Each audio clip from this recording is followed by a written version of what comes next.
Hello viewers, assess kitchen স্টোরিতে আপনাদের সবাইকে স্বাগত। আজকে আমি কাতলা মাছের কালিয়া বানাবো।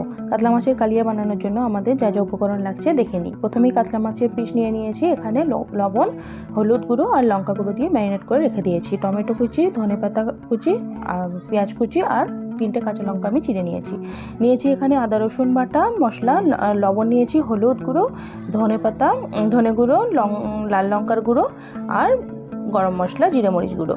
এখানে নিয়েছি একটা তেজপাতাকে আমি 2 টুকরো করে কেটে নিয়েছি, 2টো এলাচ নিয়েছি। এখানে আমি একটা কড়াই নিয়েছি, অল্প তেল দিয়ে দিলাম। তেল দিয়ে এ তেলেতেই আমি কিন্তু প্রথম মাছগুলোকে ভেজে নেব, আবার এ তেলেতেই আমি রান্না করে নেব। তার জন্য একটু তেলের পরিমাণটা বেশি দিতে হবে। তেলের পরিমাণটা আমি একটু বেশি দিয়ে এটা মাছগুলোকে ভেজে উঠিয়ে নেব। তেলটা হালকা গরম হয়ে যাওয়া পর্যন্ত আমি অপেক্ষা করব।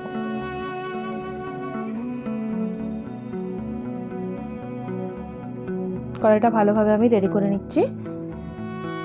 এবার আমি মাছের পিসগুলো ভেজে নেব।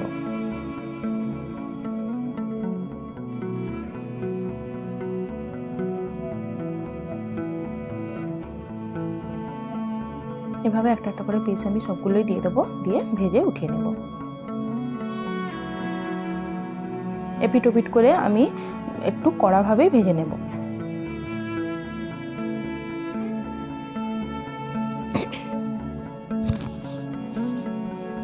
মাছের পিসগুলো কিন্তু আমার ভাজা হয়ে গেছে।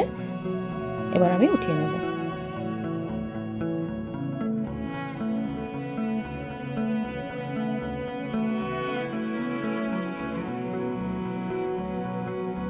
সবগুলো মাছের পিস আমি উঠিয়ে নিচ্ছি। এরই মধ্যে এই তেলের মধ্যে কিন্তু আমি অ্যাড করে দেব লঙ্কা, 2টো শুকনো লঙ্কা নিয়েছি, তেজপাতা আর এলাচ।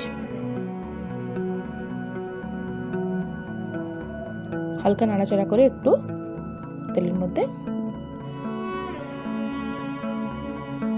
এরই মধ্যে দিয়ে দেবো এবার আমি পেঁয়াজ কুচিয়ে রাখা পেঁয়াজ। এটা আমি একটা বড় সাইজের পেঁয়াজ নিয়েছি, এটাকে ভালোভাবে কুচিয়ে নিয়েছি, এটা অ্যাড করে দিলাম।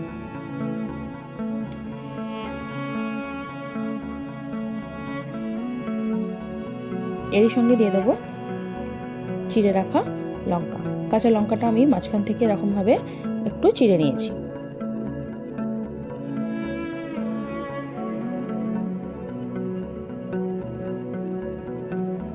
এবার পেঁয়াজটা একটু হালকা বাদামি মতো হয়ে আসলেই তারপর আমি অ্যাড করে দেবো টমেটো কুচি। পেঁয়াজটা একটু হালকা ভাজা ভাজা করে নেব।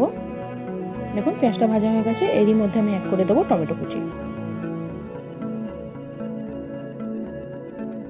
আমি অ্যাড করে দিলাম।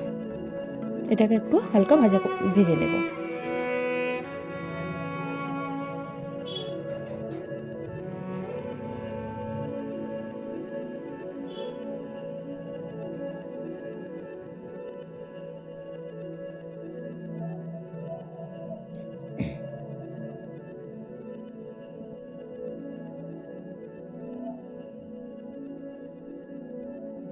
এরই মধ্যে ভাজা হয়ে গেছে। আমি এখানে অ্যাড করে দেব সমস্ত মশলা আমি এখানে অ্যাড করে দেব। আমি সব কিছু মশলাই কিন্তু হাফ চা চামচ করে নিয়েছি। আদা রসুন বাটাটা আমি 1 চা চামচ নিয়েছি।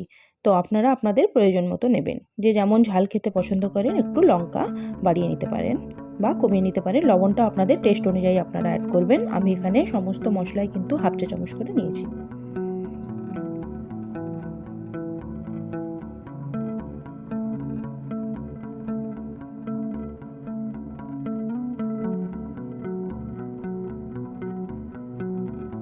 সমস্ত মশলাগুলো কষিয়ে নেওয়ার জন্য আমি একটু ঢাকনাটা বন্ধ করে রেখে দেব।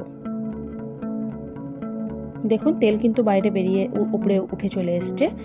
এবার একটু মশলাটাকে ভালোভাবে ভেজে নিতে হবে। এই সময়টা কিন্তু অনেক ভালোভাবে মশলাটা কষিয়ে নিতে হবে, যার জন্য এই মশলা কষানোর উপরেই কিন্তু আপনার পুরো রান্নাটার টেস্ট ডিপেন্ড করছে।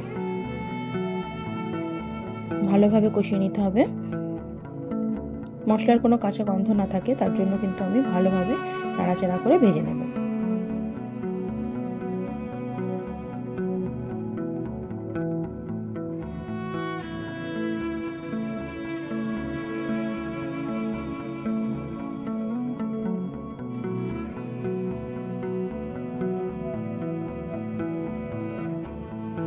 এই সময় আমি অ্যাড করে নেব হাফ কাপ জল।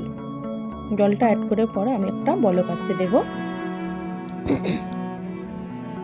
একটা বলক আসা পর্যন্ত আমি এটাকে অপেক্ষা করব। এরই মধ্যে কিন্তু আমি একটু নাড়াচাড়া করে নিলাম আর উঠিয়ে নেব সমস্ত গোটা মশলাগুলো। এলাচ আমি ওঠাবো না, তেজপাতা আর শুকনো লঙ্কাগুলো আমি উঠিয়ে নেব।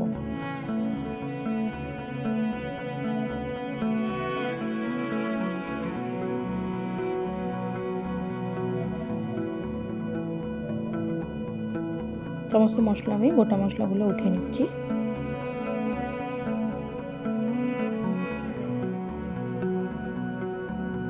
এবার অপেক্ষা করব এটা একটু বলক আসা পর্যন্ত।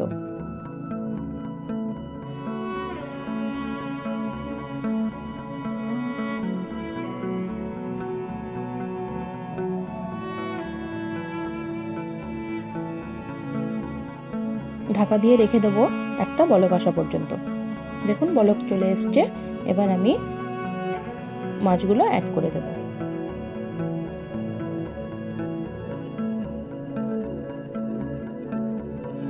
এভাবে সাইড থেকে ছাড়িয়ে ছাড়িয়ে কিন্তু মশলাগুলো নিয়ে নিতে হবে। এবার অ্যাড করে দিলাম আমার ভেজে রাখা মাছ।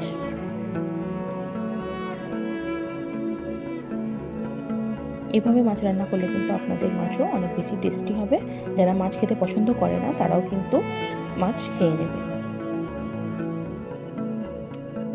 এরই মধ্যে দিয়ে দিলাম আমি ধনেপাতা কুচি।